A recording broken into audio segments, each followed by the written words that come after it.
You sure don't want to talk about you not getting hired on with the WWE? Man, look. That's interesting. I want to hear that. Well, look, this is how it went. Okay. Thought that I could further progress my career as an actor by, let's say, getting into something like the WWE. Because when you're a big guy like me, you think like, well, my body lends itself to that kind of entertainment. I've always had a mouthpiece ever since I was about 17 years old. Okay, and the deal is that I found out that there was a camp down in El Segundo. First it was called Phoenix, then it was called K-Fab. But a lot of people from the LA area, even John Cena and the people that made it out of here were at that camp. It started to fade by the time I got there. But before I was there, all those guys from the LA area went to Phoenix or K-Fab. Yeah. So I said, well, you know what, man, let me go down there and see what's going on and see what I got to do to get out there. Because I know I can do that. You know, it's all, I'm figuring like, well, you know, it's all pretty much, it's like I call it a choreographed fight. You're going to still be in a fight, but you understand exactly what's coming and what you got to do. So I said, you know, I've been wrestling since I was a kid. Yeah. So let me go down there and see what this is about. So I made my way down there, man, and I walked in, I looked around, man, it was like a Saturday. I'll never forget it. And people were like jumping off the rope, doing backflips, this, that, and the other. And I was like, okay, I ain't doing that. And then I was like watching people getting forearm smashes. There's a spit bucket in the corner. People got blood in their mouth and stuff like that. I said, okay, well, look. And nobody said it was going to be easy. So, you know, let me man up. I go over there and talk to the dude. Hey, what do I got to do to, you know, be a part of this? And he looked at me and was like, you just did it. I was like, what? He said, you walked your ass in the door. Yeah. I was like, all right. It's just like that. You just got to walk in. You just walk in the door. It's a camp. It's a camp. You walk in the door and you can be a part of it.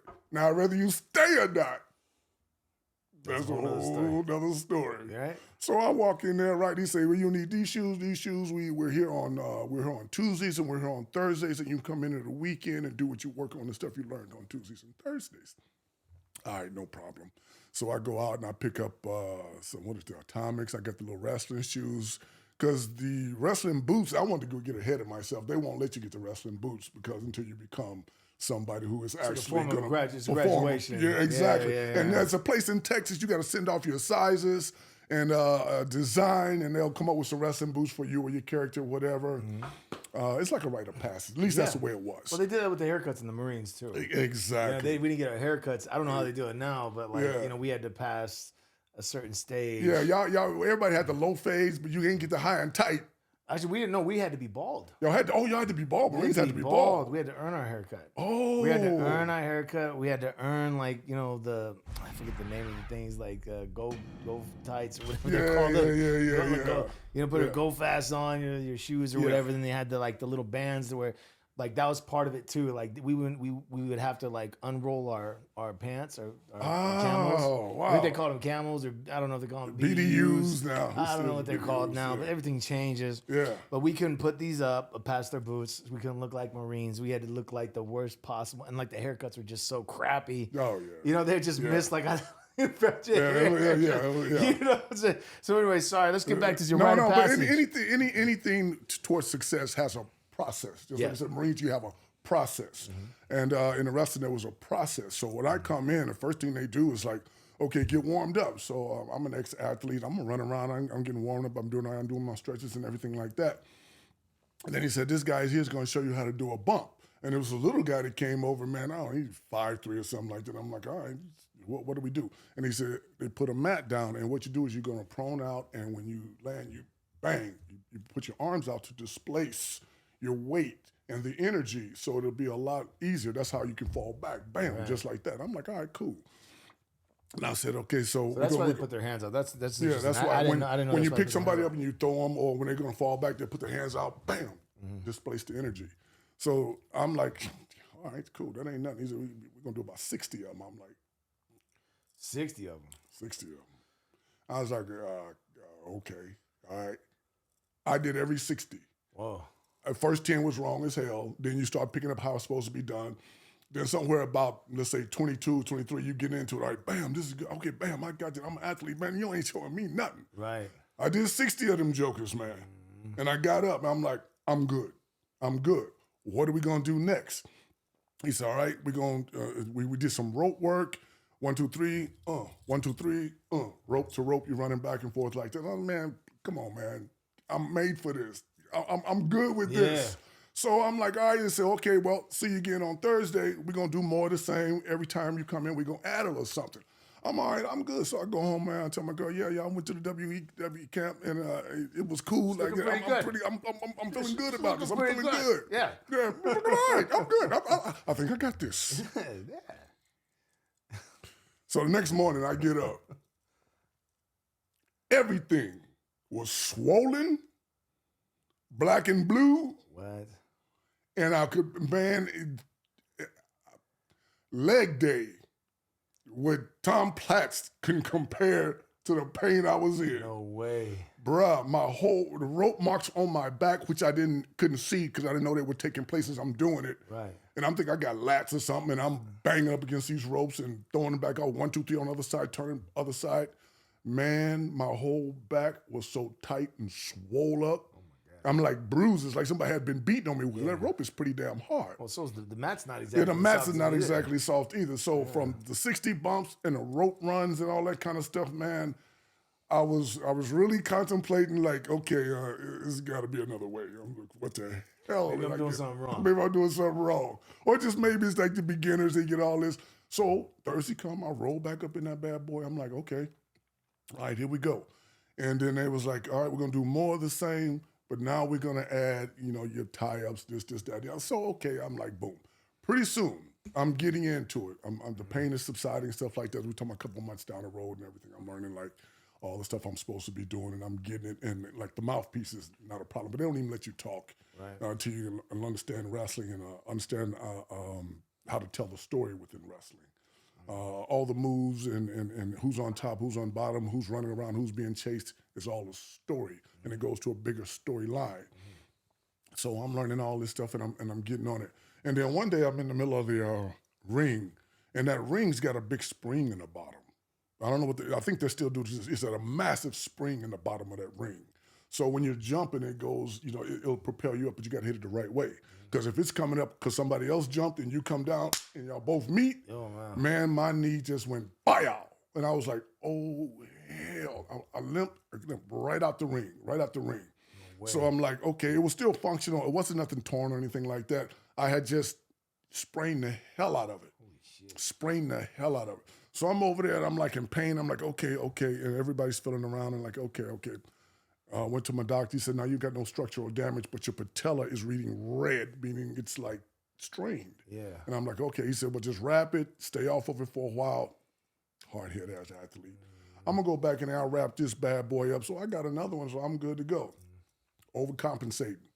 Same thing started happening to this one, just too much stress on this one.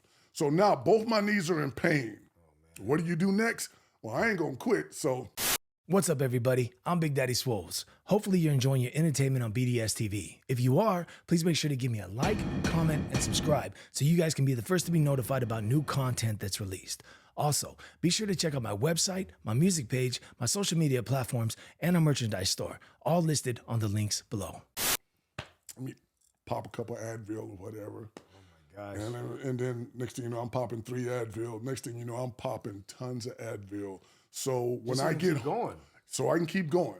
And when I get home at night, I gotta pop some more so I can go to sleep. So how long is this camp? The camp is as long as it takes for them to say, okay, you all right. Now you can go down to Florida Championship and work around with the real boys from Florida Championship. They can send you up north, I believe, to Connecticut to have a meeting. And they can look at your film and say, okay, we can fit him here, or there, or you're gonna be just like what they call a worker. Yeah. I wasn't trying to be a worker. Those are the ones that just come and throw around, right? Come in, they throw you around, you pay for your own plane ticket, no names, yeah. all that kind of stuff. You can work your way up from being a worker into a spotlight or something like that, or you can come in and when you come in if you're favored or not. You know that. So I'm like, okay, the painkillers, I'm going to keep going. And every night I took a handful of them so I could go to sleep. And then I'd wake up somewhere in the middle of my sleep, and I got to take some more because now the pain is shooting again, and it takes about 20 minutes. They kick in, and I go right back to sleep. So I'm doing that, and I'm auditioning. And I got this massive commercial for France, one of the channels in France. They go by blue, orange, and whatever over there. So it was Orange Channel, France, and I auditioned for. In the audition, I had to move around. So I'm good. So when it came and I booked it, I'm walking on set, limpy as hell. Oh, wow. I'm limpy as hell. And I didn't want them to see it because they was dressing me up in a bunch of caveman stuff. It was a real cool commercial. It gave me some nice scars and stuff. But everywhere I'm going, I'm just limping real bad, man, real bad. You know, and I'm like, oh, God. Man, That's all from just practicing, trying to get on. Yeah, that's all. And going upstairs, because we had to go into the back of a trailer to get parts of our outfits and stuff like that. And, man, I'm taking it one at a time. I can't do my normal. So I'm, And anybody who used to see me in goals a little while, back in the day, not a little while ago, back in the day, at night, they would come in and I would be doing a little step up on one level of those things they use in aerobics that the girls step up on. Yeah. I had one, and I'm stepping up on it, stepping down. My boy told me to just keep doing that. And then I'm on the leg extension, no weight. No Just weight. working the patella. Working the patella, getting blood in there so it can help heal. Because I went to the doctors and they did all the tests. They said, no, you're good. It's just strained. Yeah. Stop what you're doing. Yeah, all right, sure. How long did this go on for? Ooh, 8 months to... Holy shit. Yeah, so then, my boy says, hey, look, man, come on down for a visit, this, that, and the other. I'll walk you in, introduce you to the people you're going to need to know. I'm like, whew, finally. So I talked to the Ballard brothers. The Ballard brothers was the ones that were training me over there. And so I was like, got a call. They were like, yeah, you got things you need. You can go down there. They're going to work the hell out of you, but we believe you're ready. Or you got a mouthpiece on you. That's half the battle.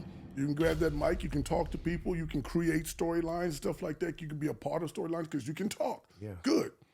All right, boom. We get down there, Tampa. My boy walks me in. I meet Ray Stern. I wanted to meet Dusty Rhodes, but I couldn't meet Dusty Rhodes. That's back when he was live, rest in peace. But because he was one of my favorites, and he was one of the guys that was teaching everybody how to talk down there. You don't get better than Dusty Rhodes. Yeah. So anyway, I'm down there and I'm talking and stuff like, okay, yeah, man, we like this, that, and the other. And I'm with one of their number one superstars, which was Dave Bautista, who's a good friend of mine, like I've said before. Is that where I thought you grew up with him. I did grow up with him. Okay. That's how he was. I watched him go into it. Yeah, okay. That's what kind of gave me the idea later on. Okay. I said, well, okay, Yeah, I want to get that story how you guys met after this. Yeah.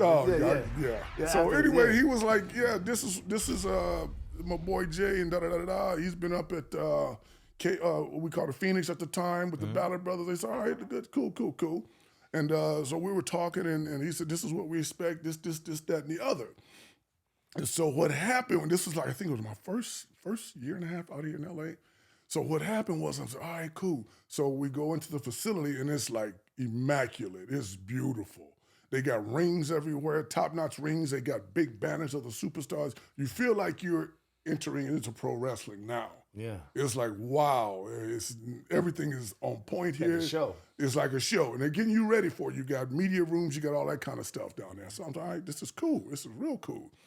So we're talking. I said, wow, man, thank you, man, for walking me in this, that, and the other. Then they said, all right, well, all we got to do now is a little paperwork and see what you're trying to do and if it fits with what we're trying to do. Because back then, they used to give some of the guys a stipend to help you when you were going to be down there. I mean, so what is that? A stipend is just a little money to get you by. You're living in Tampa and stuff like that. Okay. It's just to help you pay for this, that, and the other, supplements, food. Maybe you can two of y'all can get together and get a little apartment or something like that. They only give that to some people. Right. And since I'm walking in with that guy, and back then I was, I'll wait a little more than I weigh now. And I'm like ready. I got the mouthpiece and everything, man. I'm like, yeah, let's do this. So we're talking and stuff. And then the age came up and I told them my age. Pretty much they was like, get the fuck out. Really? Are you serious? Get the fuck out. Basically is what he said. He said, oh no, it's time to fold this shit up and shit. It's like, we can't do that with you. And I was like, whoa, y'all seen my stuff? You heard me talk. I'm sitting right in front of you. I'm a physical specimen as far as, I can even get better. He said, no. He said, all that is great. He said, but we can't even get you insured at that age. Oh, I said, wow. what? I was like, what do you, I mean, he said, no. He said, it's not about if you're going to get hurt. It's when you get hurt, because you're going to get hurt. And at that age, which right then, I was 46 years old. At that age, when you get hurt, it's going to take you longer to recover.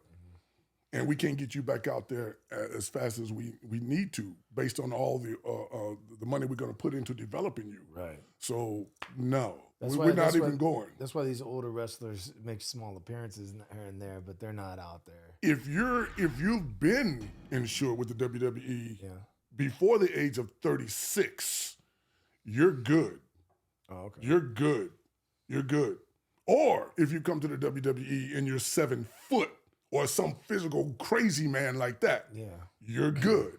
They'll take those chances with you. But, a 6'4", 270-pound dude, that's normal kind of. And I was like, I don't understand. He said, let me tell you something. And they had these 2 massive parking lots. This is after all your work you've done. Oh, yeah. He did give me a route to go, which I'll tell you about that in a minute. Yeah. 2 massive parking lots down there at Florida Championship Wrestling. He said twice a year. I don't know if they do it more or less now, but twice a year. Both these parking lots are filled with 6'4", 20-year-olds trying to pay us to teach them how to wrestle. Your old ass come down here and want us to pay you to wrestle. And I was like, dude, I'm one of a kind. They say, yeah, we get that. But the minute they see that number on any paper, somebody goes like this. Whether it's Vince or the insurance guy or the lawyer guy, he said they just do like this. You coming in at that age. Now, if you had been here, we gonna ride with you because you got a name that we built and we're going to use that name no matter how far up the ladder it goes. You got some guys running back up in the ring 70 damn years old. Yeah, but they got that name. And all that. Hulk Hogan in there once in a while. Man, ain't nobody packing nothing like Hulk Hogan. If Hulk Hogan's coming in there, everybody got the mustache, they got the little head bandanas on. They coming in there with that yellow and that red Hulkamania on there. Because I went to a match where he came back. Oh, yeah? Oh, yeah. Man, it was crazy. Him and Ric Flair, crazy. Before it even gets started, the place is packed. There's lines outside. Kids got 2 and 3 of the little belts on them, and those like $300-$400 a piece. At least they used to be. And everybody's waiting on the Hulk. Old dudes is coming in, man. They got the bald spot, the little blonde hair. They got the must. Everybody's waiting on the Hulk. He come out. I am a true American. Did he do that leg drop? Peace out. That boy good. That boy real good. All that He's shit, dope, man. Yeah, he is dope. I loved it. Like I said, he did a couple moves, but I was like, that's Hulk Hogan. And I met him at Goals later on. Yeah. But and Nick used to work out there, his son. Yeah. Nick's a cool kid. So those kind of, those kind of guys, they can always come back, do what they want because they that name is going to pull everybody into that stadium. He's the guy that kind of kicked the door open almost, no? He's the one that just took it mainstream. Well, he made it very man. Commercial. Before that, it wasn't anything really commercial. But you see all these crazy types out there wrestling and doing stuff. You tune in to see Macho Man, Warrior. And, those types help too.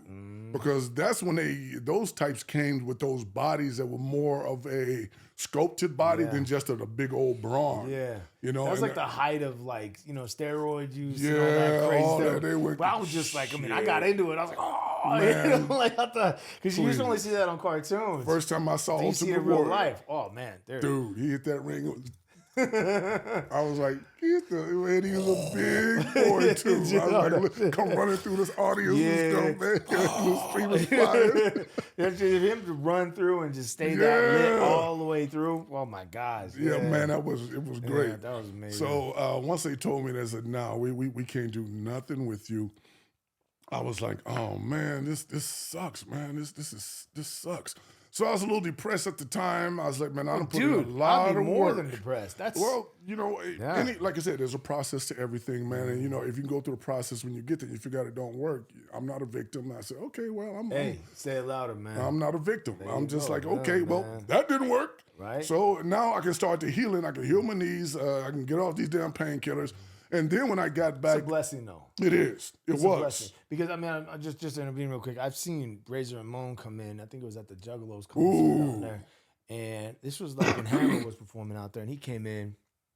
And, almost was like, he said something to me. He's like, man, it's good to see anabolics are still in play, you know. Like, and I was like, it's that type of thing. So, but I mean, he was really cool, man. Just an amazing spirit. And I looked at his elbows, and like they put bands over these. His elbows are swollen out to here. Yeah. But I never even knew that. And his knees, and it's like they cover those things up. I had no idea what the inflammation and everything that gets built up. And then I was like, holy shit. Yeah. Because you don't really recognize them. Because they don't let you see it. Yeah, they don't let you, but they, they get dressed up. They get they wrap it up. Yeah. If you've ever been backstage, and I've been backstage at like SummerSlam, and there's one more, because I always got tickets because my boy was doing his thing. Even after he was doing his thing, we were able to get tickets. And backstage, man, is when you really see the ice packs, the doctors and nurses, the massages before you go out. Jeez. Once that music starts, they walk out there, man, like it ain't no pain, nothing. But the minute they get back behind that curtain, somebody grab one of them and just like, oh, man, you get beat up bad. Yeah. You get beat up bad, so you really got to take care of your body, which is almost impossible because you're on the road, the food's not great, you don't have the best facilities to work out in all the time. And once you get to the next destination, because most of them do drive, and you're tired. Wait, so a lot of these wrestlers drive themselves? Well, sometimes the destination is just 2, 3, 4 hours away. So just get in a rental and have one of the rookies just drive up. And they do a lot of that, you know. I remember, what's his name? Big Show, Paul White had a bus because he's a giant. Yeah. He had a bus to take him wherever. So a lot of that happens, you know. But it's hard to maintain a physique. While you're doing that. While you're doing that. Oh, yeah. Well, when I go on tour, some of these artists, it's like, let's stay up all night, drink, go to strip clubs, then get an hour's worth of sleep, then back on the plane to a different location, check in a hotel. Late, we've been up, you can't sleep for shit on a plane, repeat the same process over and over and over and over again. That's on tour. And it's like that, but you don't have to do it like that, but these guys want to have fun wherever they go. They do. And it was hard for me to keep up per se in certain aspects of it because I didn't want to drink that heavy. I didn't want to go party that hard. But I drank with them sometimes and I had some fun. But it's like it get repetitive and it's like I'm not in the gym. I'm not able to work out. I'm not able to take care of myself. Not even good. So when you continue doing that, it's just like you get 1 meal a day. It's like what's going to happen? You're going to shrink. Oh, you're going to shrink. Yeah. Body's going to start rejecting a bunch of stuff, man. So for them to be able to hold on to that is it's still remarkable for them to be able to put on a show. Yeah. Yeah. Now that I think they've taken the anabolics out of it, which I think it kind of waters it down a little bit. I mean, I kind of liked it in there because I thought it was kind of healthy. I would have thought it would be kind of healthy. Well, it helps with their recovery from pain and everything else. Yeah, all that stuff. But the stigma on it that the public puts on it, they had to adhere to. Like, hey, okay, well, the public is hating this, and we don't want to ruin. Because they think it's public. Heroin or something. Oh man, they think it's drugs or recreational. Most of the public have no idea. Only what they've heard from people that are the naysayers. There's a needle. Stuff like that. There's a needle involved. Yeah.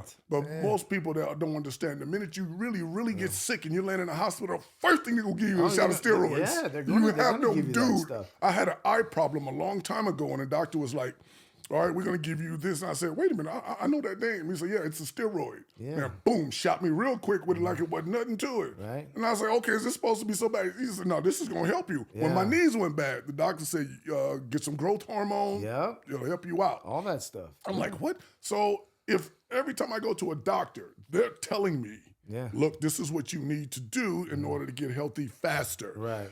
I don't understand why it wouldn't apply to a guy who beats his body up all the time and needs to get healthy. Like within you needs to just get rid of the soreness, get everything working, get everything moving. Yeah. And I always tell people it's not the use of steroids. Now there are some people that are going to abuse it, and those are the ones they always go to and talk to. Is the ones that are abusing shit out there. That's with they anything. Don't never compete. Yeah, that's with anything. Yeah, that's with anything. Yeah. That's with anything. Yeah. So the minute they told me, get out of here, you're too old.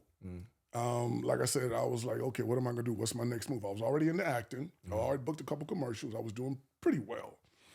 Boom, I get back to LA. My agent said, hey, Grey's Anatomy wants you to audition for this part. And I'm like, oh, shit, okay. Boom, what is it? He said, they want you to play a biker role, this, that, and the other. I said, oh, okay. So I threw some biker gear, went up, I think it was Van Nuys we auditioned. And all my auditions, I'm always on point. I try to be off book, and I just try to give them exactly what they want. And I ask questions when I go in to make sure that I was thinking the same thing they were thinking. And so the lady gave me a little more tips. Now, we want to go this way more, this way more. All right, not a problem. Boom. So I nailed it. And with any audition, once you're done, leave it alone. Get out of here. Leave it alone. Because it'll plague you the rest of the week. Because if it happens, it happens, right? If it happens, it happens. If it don't happen, where's the next one? So boom, I got Grey's Anatomy. And Grey's Anatomy gave me a nice little chunk. And I was like, whoa, okay. And I started, wrestling got further behind me. And then I got, I think I got McDonald's, and I got Snickers. Then I ended up doing Priceline. Those are all international commercials. Yes. Like people understand you're talking about a big brand name. Anytime you get a commercial, like you're talking about international, national spotlights. You're talking about big money, folks. You're talking about good royalties, especially if they play it a lot. They played it. Well, here's the deal.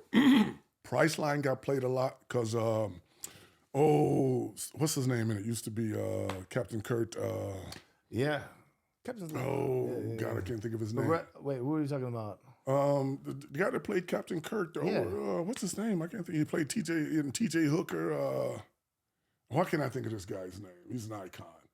Anyway, he did all the Priceline commercials. Pricelines, yeah. He did the Priceline commercial. Him and the Just say Captain Kirk. Yeah, we'll just go Captain Kirk. Him and the guy from him and the girl from Big Bang Theory were both doing it, and I was in that commercial with them. So that ran quite a while. Wow. And I love that. Also did a McDonald's commercial with an international basketball player from overseas. I don't know who he was, but he was like 6'10". So McDonald's is huge. Boom. I got that. That was huge. Then I got Snickers. Wow. Guess who was in Snickers with me? Johnny Manziel. Oh, really? Johnny Manziel. And Snickers was every week. Was that one of those angry ones? Yeah. I think I saw you on that. Yeah, man. Yeah. It was before the gray and everything came in. It was like, you need a Snickers. You need a Snickers. Why? Because you're Johnny Football. Oh, okay. And so, it was a great commercial. It was running. And Snickers was special. Yeah. Every time you look out to the mailbox like, this check is choking me. Right. This check is choking me. Come get it. You go out there, open it up. Jeez. Damn. Yeah, baby. Snickers. And then the problem with national commercials, is they go the way of the lead. And Johnny got into trouble. Oh, wow. That's when he was in the club. So they got to separate fighting themselves. some girl. Then he came to practice. Everybody presumed he was drunk in practice. Oh, man. And then all of a sudden, snatch Snickers right off. God. Yep. One bad apple. Yep. That mailbox. Mad at you, Johnny. That mailbox was barren. Mad at you, Johnny. Yeah, I was boy. We wasn't friends on Instagram. Now I sent him a little. Hey, man. Damn it. Really, dude. Really. So that's how all that went by the wayside. And once Grey's Anatomy hit, Sons of Anarchy, and those, I kept getting really nice roles. So I started putting the wrestling thing further behind me. You said one of those guys put you in the right direction. Was that the acting, or because you were already acting, right? You said, I was already acting. What was the other thing? You said he gave you like a direction after he told you no on something. I wasn't back toward acting. What a lot of guys do, that if you can't get in with Florida Championship Wrestling, you can't get in with one of the big camps. What they'll tell you to do is, if you go out and you make a name for yourself, and it starts to get buzz within the wrestling community, because they got magazines, they got websites, they got everybody who follows, who's hot, who's new, who we'd like to see. You can then come back and we'll take a look at the progress you've made on your own. So in other words, you're gonna be wrestling at Venice Beach for a couple dollars when they put those little rings up, stuff like that. Yeah. You're gonna be in some little rec center where they throw up a ring and it's $10 a ticket or something like that. Yeah. You got to get your own self insured, which ain't gonna happen because no insurance. Or you gonna jump and throw your body on the floor for what? Yeah. No reason. Yeah, we're not gonna insure you. Yeah. Yeah, you're gonna let somebody hit you in the head with a chair for no reason. Yeah, we're not gonna let nobody insure. We're not gonna insure you. So they said you can go that route, build up your name, and the guy goes, which I'm sure you could, but you got to do it before you get hurt. Because if you get out there and you get hurt, that's just it. See, if you get hurt and you're in the WWE, any hospital is your hospital. Yeah, right. Anywhere you go, they done made a call. You walking in, you just like anybody else, a big ass athlete, and they got you. But if you out there doing the indie thing by yourself, trying to make a name for you on your own, man, and the injuries are just as devastating out there. Jeez. So I'm like, why would they be? They'd probably be more prone to it because there's no safety because protocols, not as much money to watch your back. That's Max right. might be harder. And all those things, business.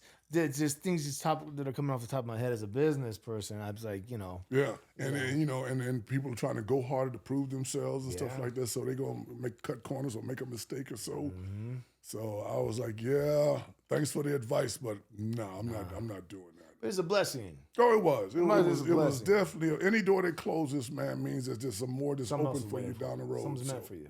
Yeah, that's why I truly believe that. Yeah, that was the deal with that, man. I got the hell up out of there, man. I didn't even go back to my camp when I got back in L.A. Huh? Yeah, I was just like corresponding with them. Yeah, it was. I didn't go like I thought it was gonna go. They gave me some advice, but they can't accept me because of my age. And they were like, "Oh well, you know what? We can help you. You should keep rehearsing. You should keep practicing." I was like, "See you when I see you." Yeah, right. It's done, brother. Yeah. If they done told me that you ain't gonna make it up here, maybe they're getting money from you at that point or something. I don't know. Were you paying them? Yeah. Okay. Well, yeah. Of course. Come on in. $60 a session. Come on in here. We got you. Yeah, we got you. I was like, yeah, no. That ain't gonna happen. They ain't gonna get me like that. When money's involved, I didn't know. To this day, I think it's some of the same dudes that's still down there talking about any day now. Yeah. Well, I get it, man. It's about to happen. It's about to happen. Let's get this over, right? Going for 50 years. Yeah, no. Cut your losses sometimes. Cut your losses, bro. So when they told me, I was like, yeah, I'm out. I'm done. So that's the whole WWE thing, man. That's a pretty incredible story, though, brother. Yeah, I loved it while I was in it. And once they figured out that they couldn't do anything with me because of the age, I got back to L.A., then a lot of my acting stuff started picking up. That's great, man. And I've been doing that ever since. That's been it. How you doing, everybody? This is your boy, Jaye Razor. Check me out on BDS TV, Big Daddy Swole TV. It's the hottest thing going. You can find out all about me on the caption below. Everything, Instagram, The Jaye Razor. I'd love to hear from you all, your opinions on the show, even if you like it, if you didn't like it. And you can just keep up with the things that I'm doing, and it's going to be a lot of hot stuff like this, BDS TV. The big tank.